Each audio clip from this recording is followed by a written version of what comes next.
What's going on? My name is John, and today we're going to talk about some shitty tools. There are literally hundreds of videos out there talking about the tools that you need when you're first starting woodworking. Unfortunately, there aren't very many that talk about the tools that you don't need and that are an absolute waste of money. And because I like to do things different on this channel, we're going to talk about that today. Alright, let's start with the most common accessory that beginner woodworkers will purchase, and that is the Kreg Jig. If you're looking to get your farmhouse on and join two boards together with concealed screws, this is your guy. But this entry-level jig is $44 at Home Depot. It does come with this fancy little case that makes you feel special, but the problem with the Kreg Jig is that it needs to be clamped down to a piece as you are drilling your holes, otherwise it's going to walk on you and ultimately ruin your piece. Now you do have the option to use a good trigger clamp like these DeWalt, and we'll talk more about these later. But I've even found when using the good trigger clamps that this can still walk on you. Kreg figured this out and has created this clamp that they sell for an additional $20 that neatly fits into the top of this little Kreg Jig. If you take the $44 you spent on the initial kit, the $20 you have to spend on the fancy clamp to clamp it to your piece and use it properly, you are now just $20 shy of the Kreg K4. The Kreg K4 versus this combo really isn't even comparable. This is a substantially better product. It's faster to use, it's easier to use, and ultimately it's going to drive you significantly less crazy than this one, which at the end of the day is only $20 less. Save your money if you don't have enough to purchase the Kreg K4 initially. Don't waste your money on their starter kit plus the clamp. This one is going to be a much better bang for your buck, and you're not going to want to upgrade like I promise you will with this one.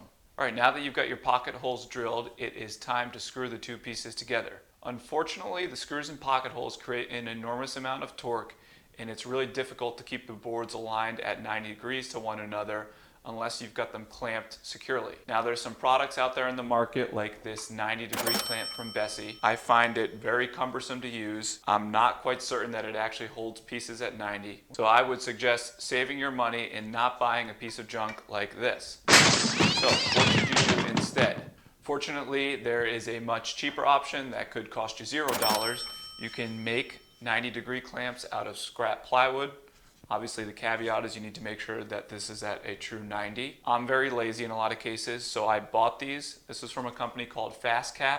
You can get the set of 4 for $20. And I use these all the time with spring clamps when I'm trying to dry fit boxes or even secure them together with screws or with glue. Speaking of clamps, let's talk about some more traditional woodworking clamps. Now when you're first starting out, you're going to get a bunch of advice that you need as many clamps as you possibly can get. They are correct, but you need to make sure you're getting the right clamps. Harbor Freight is a great option to pick up some clamps at a very cheap price. Some of them are okay, some of them are not so good, and we're going to talk about that. The spring clamps are phenomenal. They're about $1, maybe $1.50. Use these all the time. Their F-style clamps are surprisingly good. Now I don't use a ton of F-style clamps these days, but I find this to be just about as good as the Bessie clamps, which are a lot more expensive than these. Now the not so good is their quick release trigger clamps. Now these aren't actually mine, these are my neighbor's, but when I first started woodworking, I would borrow all of his clamps because I didn't have any. These things drove me absolutely nuts, and once I got the DeWalt's, I realized what I was missing out on this entire time. They're just much smoother, they're faster to use, you can adjust them up and down without having to change your hand position, which you cannot do on the Harbor Freight. Now, Irwin also makes a clamp that is comparable to this. That's the Lowe's version of the Home Depot, which is these DeWalt's. I've never used them, but everyone says they are just as good as these. So I would suggest saving all the money that you're going to put towards Harbor Freight quick clamps and get either the DeWalt or the Irwin. Okay, next we're going to talk about measuring tapes. Now, avoid all temptation right now to fast forward through this segment.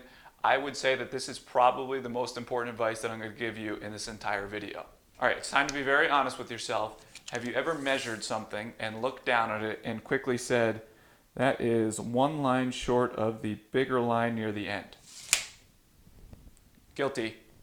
So get yourself a tape measure that calls out the fractional measurements on the tape itself, so you don't end up making the mistake of 2 lines past the 1/2 inch when in reality it was 3. Speaking of things that are a complete waste of money, this is actually the next day and I am having to go back and re-record this because this microphone fucking sucks and it cut out for the majority of this segment. All right, I feel a lot better getting that out.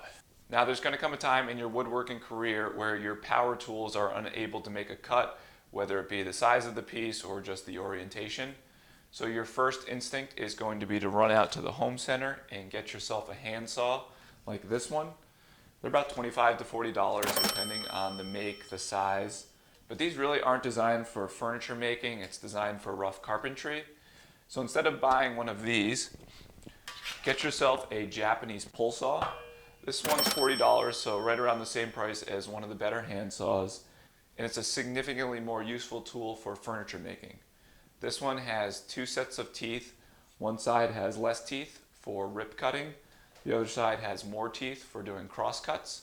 One of the other advantages to pull saws is that they're flexible, so they do have the ability to do flush cuts if needed. Now as the woodworking progresses and you start using hardwoods and you're making flush cuts on the show face of pieces, I wouldn't use a big pull saw like this. You can get a flush trim saw for $20. This is another Amazon find, and it is absolutely phenomenal. So in summary, Japanese hand saws, good. Home center hand saws for about the same price, bad. All right, let's close with one last item, and that is the always contentious micro jig gripper. I got you. You thought I was going to say that the gripper sucks. I will always encourage you to spend your money on safety equipment. We do this as a hobby. We don't need to be losing fingers. Something like this can make a really big difference in the shop. So don't be afraid to invest in safety devices. I know it's not as fun or as sexy as some of the other tools, but I think it's extremely important, especially when you're starting out. If there's any other purchases that you made that you really regret, please leave it down in the comments section below so that we can all discuss it.